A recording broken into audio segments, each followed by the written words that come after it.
지금 헌재 안에서의 논란이 뭐 한두 가지가 아닌데요. 계속해서 이 박근혜 대통령 측 대리인들에 대한 비난 기사들이 지금 쏟아지고 있는 것 중에 가장 대표적인 것 중에 하나가 막말 논란입니다. 특히 김평우 변호사 같은 경우에는 포털 사이트의 실시간 검색어에 며칠간 그 상위에 랭크되기도 했었어요. 몇 가지 소개해드리자면 이게 과연 정말 헌법재판소 재판정 안에서 나온 얘기인가 할 정도인데 서울 아스팔트길 전부가 피와 눈물로 덮일 것이다. 이런 발언도 했었고요. 이정미 헌재 소장 권한대행을 향해서는 왜 헌법재판관식이나 하느냐라고 얘기했습니다. 이 정도면 이 모욕죄로도 혹시 논란이 될 수도 있는 거 아닙니까? 김 변호사님 어떻습니까? 아마 법관이 모욕죄까지는 아니더라도 일반 재판 법정에서 그런 상황이 발생했다고 한다면 대부분의 대부분의 법관들은 아마 그 변호사를 퇴정시키는 퇴정 명령을 내렸을 겁니다. 또 심지어는 조금 더 과하다라고 한다면 감치까지 시킬 수 있는 충분한 사안이라고 생각이 됩니다. 그래서 지금 대한변호사협회 회장도 즉각적으로 이 부분은 변호사 품위 의지 의무 위반이다라고 하면서 징계 절차를 착수하겠다라고 지금 한 것입니다. 변협에서요? 예, 변협에서 이제 매해년마다 징계 사유를 다 이렇게 사례집으로 해서 발표를 하는데요. 그와 관련해서 이런 내용도 포함되어 있습니다. 예컨대 사무직원에게 막말을 하더라도 예컨대 사무직원에게 막말하는 것도 품위유지 의무 위반으로 해서 사실상 과태료나 징계 처벌을 받습니다. 그런데 이런 지금 어떤 사무직원 사이에도 직원과의 어떤 관계에서도 막말하는 것이 품위유지 의무 위반인데 법정에서 그것을 재판관에게 했다라고 하는 것은 정말로 큰 잘못이라고 볼 수가 있는 거고요. 그렇기 때문에 지금 이 김평우 변호사가 헌법재판소에서 이야기하는 어떤 법리적인 주장은 전부 다 묻혀버리고 이 막말만 이야기가 나온다라고 생각이 됩니다. 네, 근데 일부 변호사들 가운데에서는 이게 변호하는 방법 중에 하나다라고 표현을 한다든가 홍준표 경남도지사 역시 변호권 행사를 막말이라고 하면 안 된다라는 얘기를 하기도 했거든요. 제가 생각을 할 때는 이 변호권은 법리를 통해서 어떤 이야기도 할 수 있습니다. 아무리 변호할 수 없는 흉악한 살인범이라더라도 그 사람의 입장에서 변호사는 최선을 다해서 법리나 이 증거를 다툴 필요가 있죠. 그렇기 때문에 박 대통령을 위해서 변호인들이 최선을 다하는 부분을 나무랄 수는 없는데요. 그런데 그 부분에서 지금 뭐 아스팔트의 피, 뭐 크로멜의 무슨 뭐 100만 명을 죽인 이야기부터 그 내란 시가전 이야기를 쓴 부분에서요. 그건 결국은 그날 그 헌법재판관들에게 이 정신적인 압박을 갖다가 이 법적인 논리를 벗어나서 어떤 말로 언어의 이 수위로서 이렇게 압박을 주는 부분. 다른 하나는 밖에서 이제 태극기를 들고 모이는 분들한테 뭐 내란을 하자라는 건지 시가전을 하자라는 건지 동료 독전을 하는 게 아닌가라는 식으로 비춰지고 있는데요. 다른 하나는 저런 분들이 과연 평생 살아오시면서 참 이 법조인이 되고 하는 과정에서 거리에서 한번 이런 어떤 부분이 어떤 것인가를 갖다가 경험이라도 해보셨는지 저는 그런 생각은 합니다. 왜냐하면 지금 이 대통령을 뭐 이렇게 기각을 시키자고 하는 분들도요. 자신의 신념이고 이런 부분이라는 건 저는 인정을 하고 존중을 합니다. 다만 이제 중요한 것은요. 그런 분들한테 우리 사회의 상류 지식인층들이 뭐 지금 촛불 든 분들한테도 마찬가지지만은 그런 분들의 어떤 순수한 열정이나 이런 부분들을 부추기는 역할을 사회 지도층 인사들이 해서는 옳은 것인가 하는 부분은요. 세월이 가면 다 입증이 될 건데요. 부끄러운 일은 안 하기를 저는 바랄 뿐입니다. 네, 저 김평우 변호사의 저런 어떤 막말 변론과 관련해서 이종환 변호사가 인터뷰를 할 때 각자 대리기 때문에 이 부분과 관련해서 나한테 물을 것이 아니다. 김평우 변호사에게 물어야 된다. 변호사들은 전부 다 각자 박근혜 대통령을 위해서 변론한다. 뭐 이런 이야기를 했는데 사실 이거는 사실과 다릅니다. 그런데 우리가 형사재판에서 변호인들이 공동변호인으로 들어가는 경우가 많은데 이 경우에도 다 사무소가 다르다고 하더라도 그리고 변호사가 다 다르다고 하더라도 그리고 또 서로가 모른다고 하더라도 이것을 각자 변론을 하는 것이 아니라 모르는 변호사들끼리 전부 다 모여서 변론기일 전에 수시로 통화하고 또 함께 모여서 토론해서 어떤 주장을 할 건지 이걸 다 정리해서 확정하는 절차를 거칩니다. 회의를 하겠죠. 그렇죠. 그렇기 때문에 이렇게 지금 뭐 각자 대리니까 우리는 모릅니다라고 하는 것은 굉장히 무책임한 일입니다.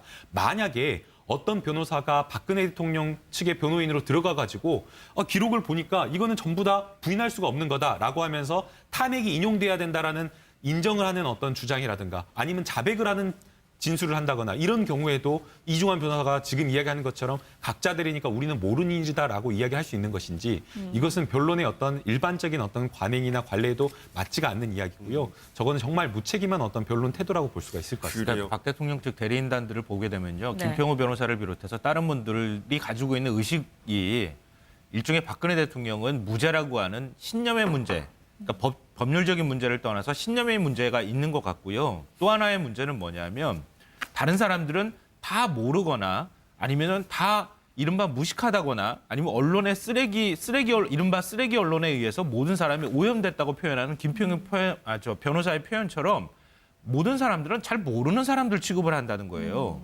그러니까 우리는 굉장히 잘 알고 똑똑하고 이런 문제에 대해서 잘 파악하고 있는 사람이고 나머지 다른 사람들은 아주 하찮고 모르는 사람들의 어떤 대결 구도로 만들고 있다는 겁니다. 그러니까 이런 지나친 엘리트 의식이 오히려 더 자신들을 더 당당하게 만들고 다른 사람들을 비하하거나 이런 발언으로 이어지고 있다고 보고요. 네. 또 하나 문제점은 뭐냐면 우리가 민주사회에서 터득한 게 뭡니까? 수단과 목적이 둘 다 정당해야 된다는 거잖아요. 자기들은 어떤 법률적인 문제를 설명할 때 있어서 어떤 수단을 사용해도 상관없다고 생각하는 이런 사고방식 자체가 굉장히 좀 우리가 지금까지 만들어왔던 법률적인 체계, 민주주의적 질서에 굉장히 좀 위배가 되는 것이다. 그걸 대통령 대리인단 측에서 보여주고 있다고 하는 게 굉장히 심각한 문제라고 저는 생각합니다. 네. 그래요. 오늘이 마침 박근혜 대통령의 취임 4주년을 맞이하는 네. 날인데요. 어떻게 보낼지 궁금한데 27일 헌재 최종 변론이 남아 있습니다. 이 준비를 지금 하고 있을까요? 어떻게 예상하세요? 하고 있을 것으로 생각이 됩니다. 이제 출석과 관련해서 여러 가지 고민이 있을 것으로 생각이 되는데요.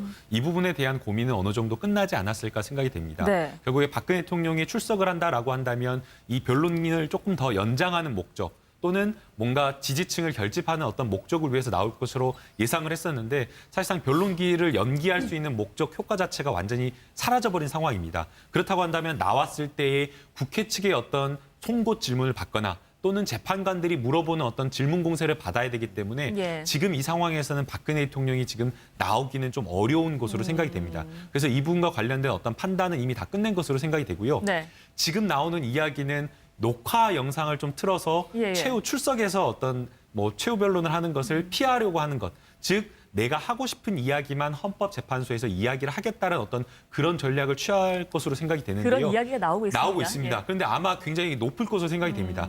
영상을 녹화해서 튼다라고 한다면 내가 출석은 하지 않지만 출석과 같은 효과는 누리면서 동시에 재판관이나 국회 측의 어떤 질문 공세는 피할 수 있기 때문에 네. 박근혜 대통령 측에서 원하는 목적은 달성할 수 있을 것으로 생각이 되는데 아마도 그러할 가능성이 조금 높아 보입니다. 네. 제가 생각할 때는 영상이든 출두든 안 할 거라고 보고 있습니다. 예. 박 대통령이 대중적으로 자신의 지지층을 위해서 여론을 행사해가는 부분은 지난번에 봤듯이 정규제 TV든 기자 간담회든 다양한 방법을 활용할 수 있는데요. 예. 굳이 헌재에서 박 대통령이 자신의 입장을 밝힌다고 지금 헌재의 어떤 결과에 큰 영향을 미칠 수 있다. 또 그걸 갖다가 논리적으로 서로 간에 주고받으면서 이렇게 공방을 벌이는 이런 형태의 이 출두를 하지 않을 바에야 예. 굳이 하는 것이 의미가 있겠느냐. 저는 그냥 이 부분은 뛰어넘을 할 거라고 보고 네. 있고요. 박 대통령은 아마 다른 방식으로 예. 3월 1일 전에 이 변론기일 마감을 전후해서 본인의 입장을 갖다가 밖으로 이야기를 하지 않겠냐. 네. 이렇게 보고 있습니다. 헌재는 불출석할 것이다라는 말씀이신데요. 네, 저는 애초부터 헌재 박근혜 대통령이 나올 가능성이 없다 이렇게 네. 생각을 했었는데요. 저는 이제 박 대통령이 영상을 트는 것도 이것도 사실은 문제가 상당히 많지 않나 그런 생각이 들어요. 법률적으로는 어떤지 솔직히 모르겠습니다. 근데 재판부가 저는 제지를 해야 된다고 생각해요. 틀지 못하도록. 왜냐하면 재판정이잖아요. 박 대통령의 최후 진술인데 박 대통령이 무슨 기념 축사하는 것도 아니고 이런 자리에서 나는 이렇게 생각합니다라고 생각하는 영상이라고 해서 그걸 대통령이라고 하는 직위를 갖고 있기 때문에 틀어줘야 한다? 그런 사고방식 자체가 굉장한 특권의식에서 출발하고 비롯된 것이라고 생각이 되고요. 예. 그거는 최후 진술이라고 볼 수 없다. 저는 그렇게 생각해요. 자기 일방적인 의견을 전달하는 것이긴 하지만 전달의 수단이라고 하는 것도 영상편지라는 형식 자체도 부적절할 뿐더러 그렇다면 재판이라고 하는 것은 재판정에서 이게 잘잘못을 가리거나 이게 유죄인지 무죄인지 가리거나 이런 방식이어야 하는 것인데 재판정이 아니라 다른 데서 영상을 만들어 와서 그렇게 트는 방식이 과연 타당한 것인가? 저는 만약에 튼다고 하더라도 헌법재판관들이 제지할 거라고 생각합니다. 네, 그러니까 헌재에서 받아들이지 않을 것이다. 영상물에 대해서는 이런 판단이신데요. 재판관식이나 하느냐라고 얘기했습니다. 이 정도면 이 모욕죄로도 혹시 논란이 될 수도 있는 거 아닙니까? 김 변호사님 어떻습니까?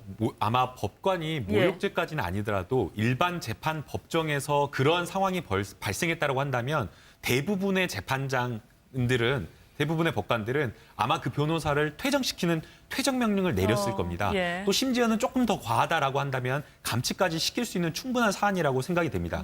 그래서 지금 대한변호사협회 회장도 즉각적으로 이 부분은 변호사 표미 의지 의무 위반이다라고 하면서 징계 절차를 착수하겠다라고 지금 아스팔트의 피, 크로멜의 무슨 100만 명을 죽인 이야기부터 그 내란 시가전 이야기를 쓴 부분에서요. 그건 결국은 그날 그 헌법재판관들에게 이 정신적인 압박을 갖다가 이 법적인 논리를 벗어나서 어떤 말로 언어의 이 수위로서 이렇게 압박을 주는 부분. 다른 하나는 밖에서 이제 태극기를 들고 모이는 분들한테 뭐 내란을 하자라는 건지 시가전을 하자라는 건지 독려 독전을 하는 게 아닌가라는 식으로 비춰지고 있는데요.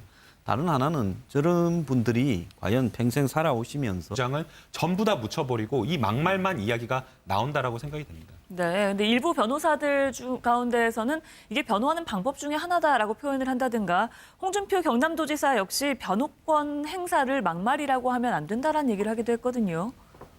제가 생각을 할 때는 이 변호권은 법리를 통해서 어떤 이야기도 할 수 있습니다. 아무리 변호할 수 없는 흉악한 살인범이라더라도 그 사람의 입장에서 변호사는 최선을 다해서 법리나 이 증거를 다툴 필요가 있죠. 그렇기 때문에 박 대통령을 위해서 변호인들이 최선을 다하는 부분을 나무랄 수는 없는데요. 그런데 그 부분에서 지금 지금 헌재 안에서의 논란이 한두 가지가 아닌데요.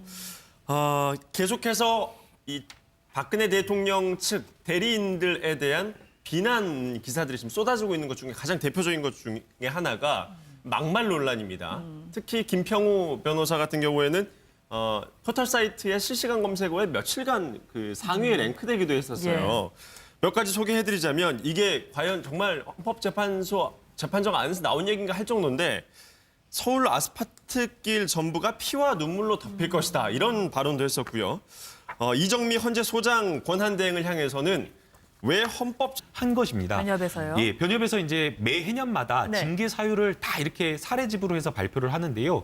그와 관련해서 이런 내용도 포함되어 있습니다. 예컨대 사무직원에게 막말을 하더라도 예컨대 사무직원에게 막말하는 것도 품위유지 의무 위반으로 해서 사실상 과태료나 징계 처벌을 받습니다. 그런데 이런 지금 어떤 사무직원 사이에도 직원과의 어떤 관계에서도 막말하는 것이 품위유지 의무 위반인데 법정에서 그것을 재판관에게 했다라고 하는 것은 정말로 큰 잘못이라고 볼 수가 있는 거고요. 그렇기 때문에 지금 이 김평우 변호사가 헌법재판소에서 이야기하는 어떤 법리적인